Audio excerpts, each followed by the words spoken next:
Welcome to the JD Remedy.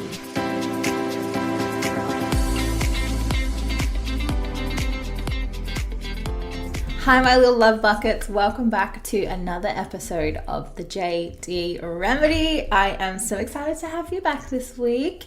I got a lot of really good feedback from last week's episode about how to leave a toxic relationship. So casually, I obviously am going to record the opposite version of that. I was going to do it anyway without everyone's feedback. Because it is two completely different paradigms, whether you're helping yourself out of that situation or you want to help a friend or a family member out of that situation. So I thought I would cover both bases, Let me just have a little sip of coffee because I haven't had my coffee yet this morning and, coffee is life and I'm not about to record this episode dead. I don't think that was a very calming ASMR, but whatever. So, recommendations. What have I watched? Look, I'm not going to recommend you watch Selling Sunset Reunion because it was shite. The only good part was where they awkwardly made Jason and Chrishell talk about why they didn't work, which obviously they had to, and it was devastating because Jason was super emotional and crying, and it was really sad to watch. And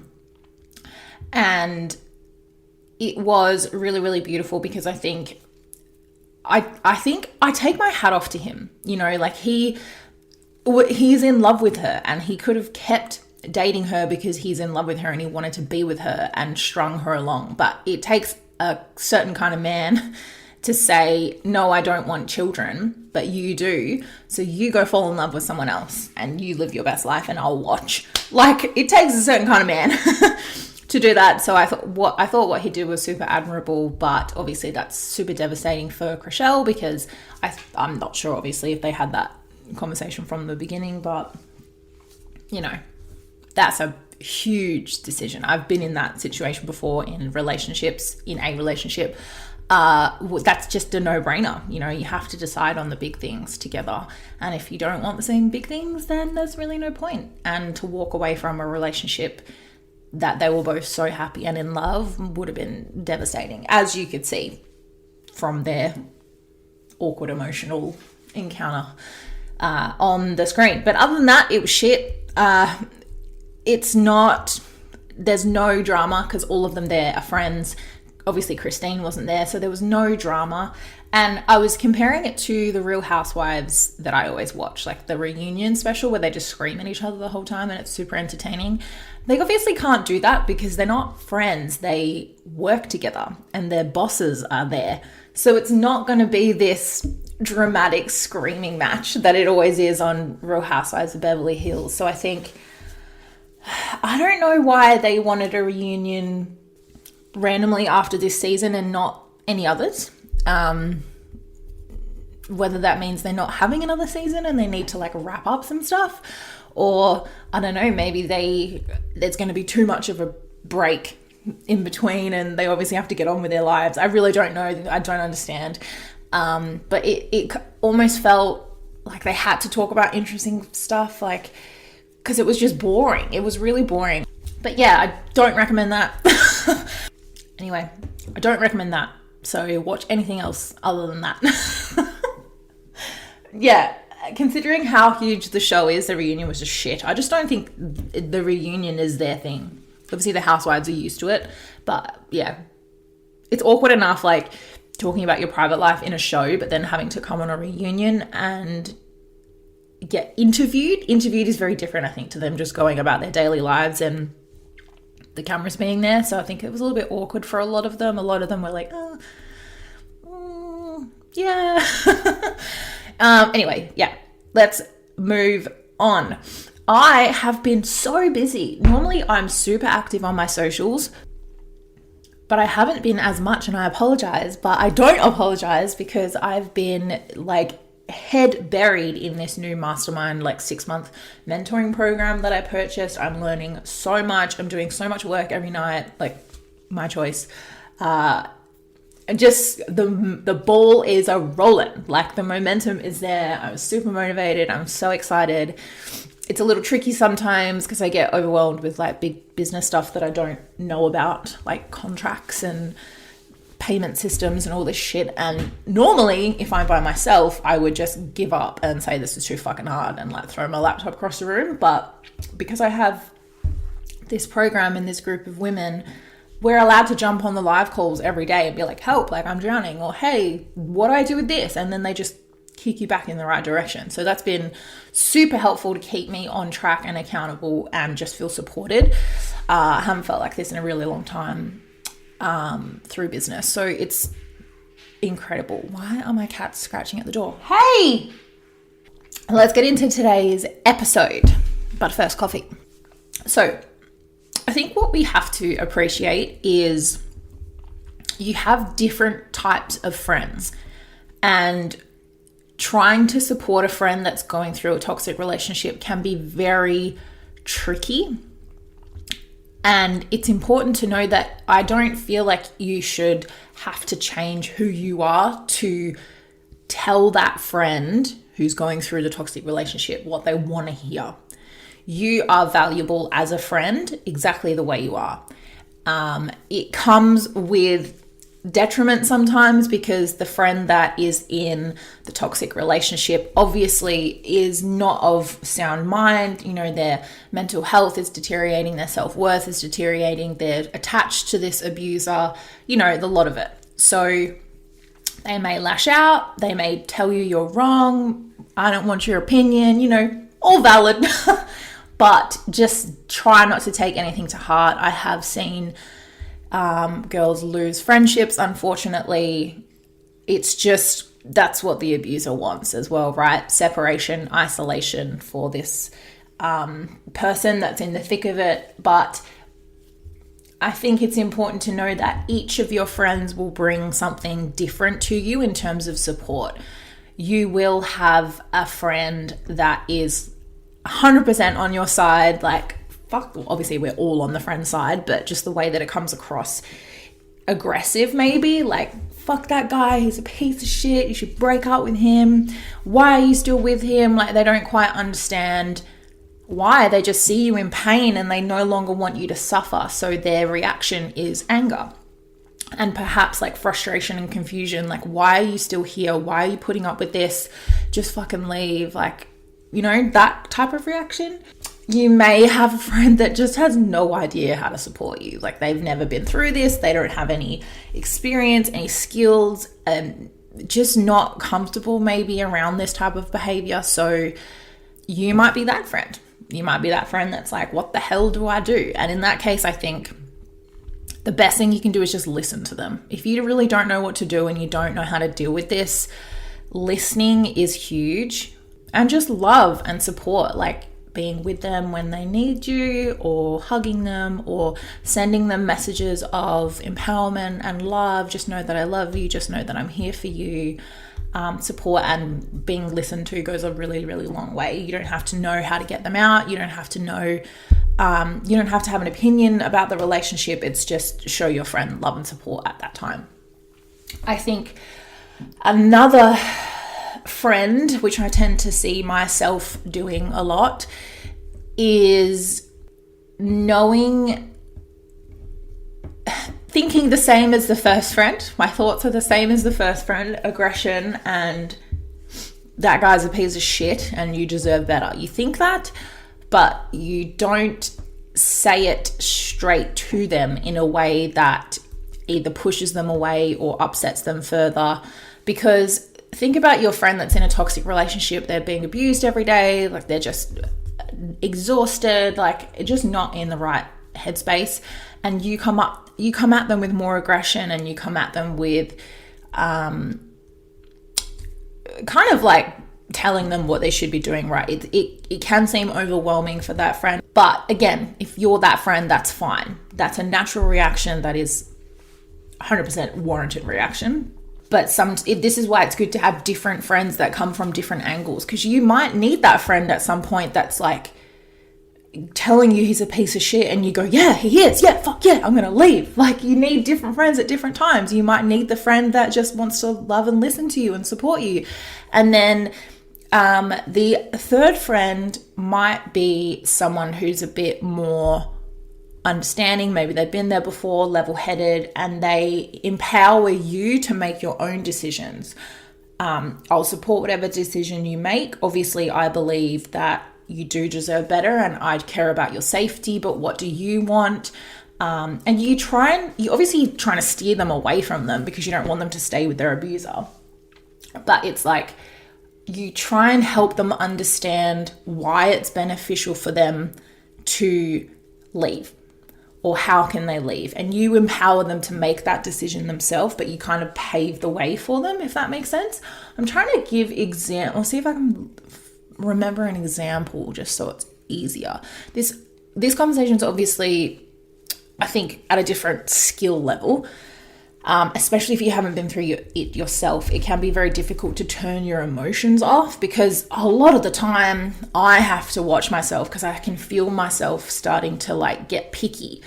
Not picky, like pick at my friend. Like, what do you mean you're still seeing him? Like, okay, did we not have a conversation about this like a month ago? Like, you know what I mean? It can be very tricky to turn your emotions off. But at the end of the day, as friends, it's completely your choice. If you're the friend that gets aggressive and you're the friend that yells the obvious in her face to get her to leave and she leaves, great, be that friend. If you're the friend that has no fucking idea what to do but you hate seeing your friend in pain, like, don't try to morph yourself to be a friend that you don't know how to be. Like, just be your genuine self, and you never know how you show up in that moment might help your friend.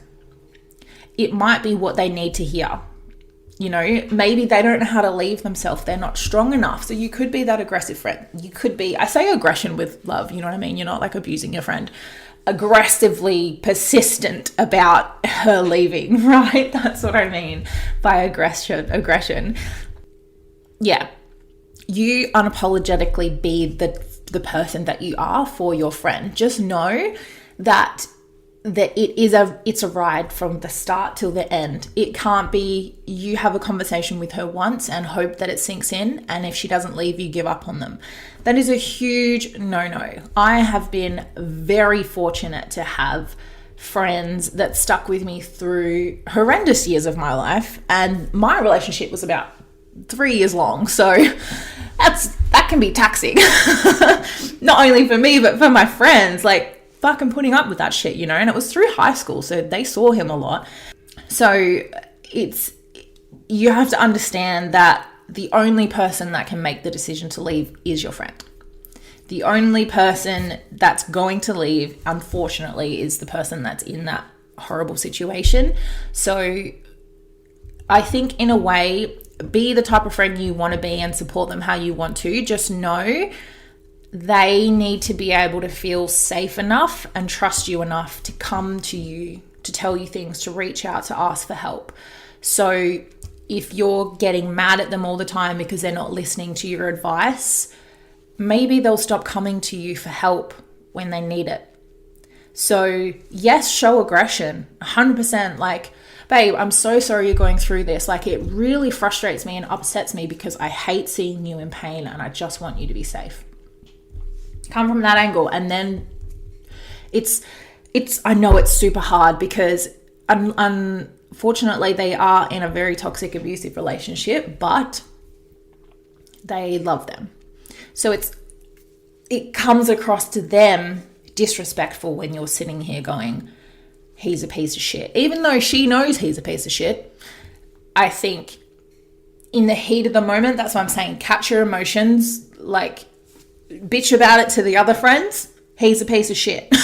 Not her, bitch about the guy to the friends, right? Release your emotion, release that anger, and then come to your friend with support, because the more that you build up that aggression, the more you build up that space between you and the friend that's in the relationship, the more hesitant she'll be to come to you for help. Yeah, it's messy all around, and I bet you the abuser is sitting there fucking wiping his hands clean, laughing, because that was his plan all along. Isolate her. So just know that you're in it from day one as a friend. That should be a given. If you're a good friend, they're ride or die till the end, right? So don't give up on them. And they could show up differently every day as well. They could thank you for your support. Thank you for being such a good friend. I know you're right. And flip the switch the next day and say, don't talk to him like that. I love him. Like, you don't know anything. I don't want to talk to you about this anymore. Like, just understand that, again, they're going through so much mentally that their mind is all over the place. Their mental health is all over the place. It's up to you to still be there no matter what. Like, don't take it personally. At the end of the day, when they come out the other end and they do choose to leave, they will appreciate you for every step of the way, whether they hated you at one point or was thankful and appreciative of you the other. It's critical that you stay with them. And it is tricky. And as the friend that's supporting, I need to come up with two names for this because it's super frustrating saying friend and then friend in a relationship. So if you're the friend supporting your friend in a toxic relationship, just know that it can be toxic for you too. And it does not mean that your self-care goes out the window. It doesn't mean that your mental health needs to suffer either.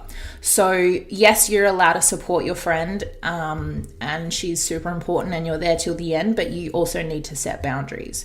If she decides to stay and this continues, then that also comes with consequences. Like, I support your decision, but just know that us talking about this all the time, or if you have to be around the partner all the time and you don't feel safe, like, you need to set the boundaries yourself as well and just say, like, I love you and I support you, but maybe you need to put some boundaries in place. Like, I am going to support you from a distance, or please text me instead of call me. Maybe you're at home with your husband when the friend calls all the time, or the kids, or whatever it looks like for you. If you can feel your mental health slipping, if you feel stressed all day or anxious, you need to also look after yourself. It's the same thing when the plane's going down, right? You put the mask on yourself first because you can't help other people if you did.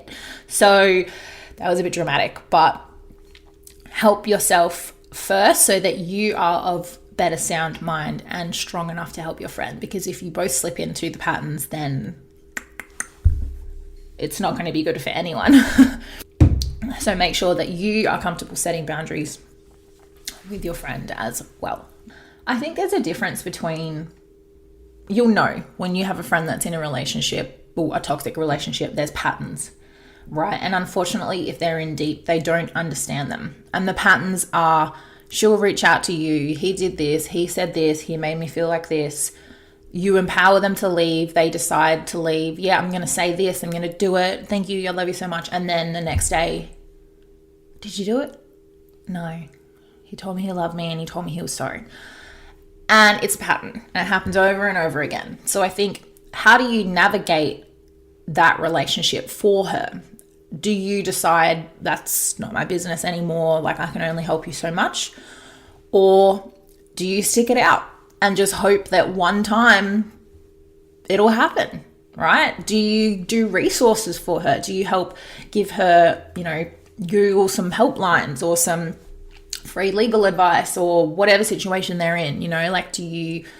Are there parents involved? Are other friends? Like, do you rally the girls together and fucking show up and literally pick her up and throw away the key? Like, what do you do? And I know maybe you're thinking, like, is this my problem? Like, is this my business? And you know what? It's not. Like, you don't have to be that involved if it's taxing on you.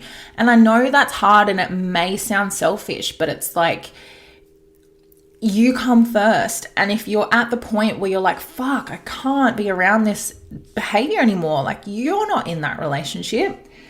It depends on each and every one of you individually. How close are you to this person? What do they mean to you? Are you okay? Are you safe? Are you around this behavior? Oh, hang on.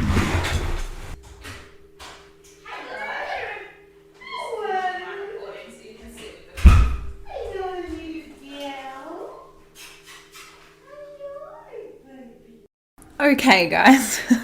Wow. What you just heard was my mum coming over for coffee at lunchtime. And it is now 7 o'clock. So if you're watching this on YouTube, it looks very different. But I thought I'd pick back up where we left off.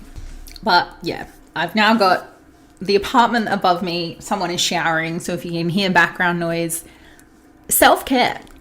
You know, we got to love whoever is above me is looking after themselves. So they're not to blame. But I did want to finish this today. I wasn't going to start again. I feel like I just want to carry on. So apologies if it's a little choppy and it jumps to another conclusion. But, you know, it was great to see Mum. So, yeah, I think in any given moment, if you're the friend watching your friend suffer, it's going to be a challenge. Whether you're someone who's super comfortable supporting them, whether you have no idea what to do, it's uncomfortable for everyone involved. You, I think, can choose to be the friend that empowers her and motivates her and supports without saying it directly, or you can choose to be the friend that's straightforward and doesn't give a fuck. Like, what are you doing, bitch? You know you deserve better. Get off your fucking ass and leave. I'm not saying either of those ways are right or wrong, and probably depending on what mood your friend is in or what situation they're in, obviously will go very differently. But I think at the end of the day, as long as you can say hand on heart that you have supported them in some way, shape or form, you've let them know that you are there if they need you, then I think that's really all that we can do. I feel like that's all that's expected from us. And from someone that has been in the situation in a toxic relationship, and I've had multiple friends that all did different things, you know, the aggressive ones, the shy ones, the lost ones, the whatever, ones that told me straightforward, you know, sometimes I appreciated it, sometimes I didn't. But at the end of the day, now that I'm out of it, I love them all equally and appreciate them all equally. So, you know, if you can walk away and say, well, I did everything I could, even if it wasn't the right thing to say in the moment, I think you're still a good fucking friend. And I think we shouldn't put so much pressure on ourselves to have all of the answers or be the person that saves them, right? It's not about being the person that saves your friend and the one thing you say is going to change their mind or make a difference, because it might not. It could be months, it could be years before you see any changes, but just know that everything you say will slowly chip away or build that confidence for them or build the courage to make a change or to leave. So I think if you go into it with that mindset and that goal in mind, then you've done your job. Like, it is really hard, especially if you've never been there or been involved in that situation yourself. I can imagine how difficult it would be to give advice or to support. Like, what the hell do you do? And I think if you're the friend that's going through that, you know, cut your friends some slack. Yes, they might be annoying. Yes, they may not understand or say the right thing, but it's like you have people around you that love you, right? That's all that matters. You have people that care about you. And it may be hard to see that in the moment, but they're there. They're supporting you.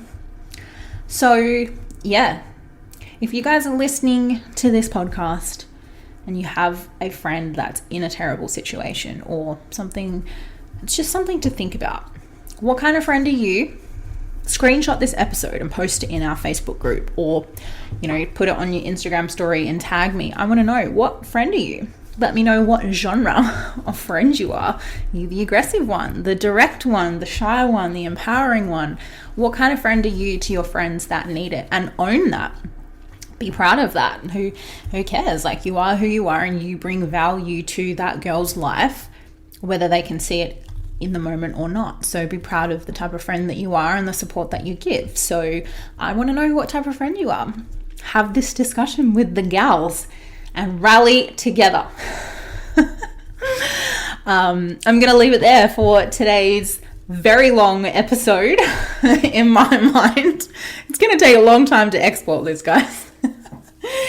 But I just want to say thank you all for tuning in again to today's episode. If you'd like to hear more or follow me for more tips and chats and giggles, you're welcome to follow me on Instagram. Just follow me on Jade Delpup, JaydeDelpup, and my link tree is there with everything you need.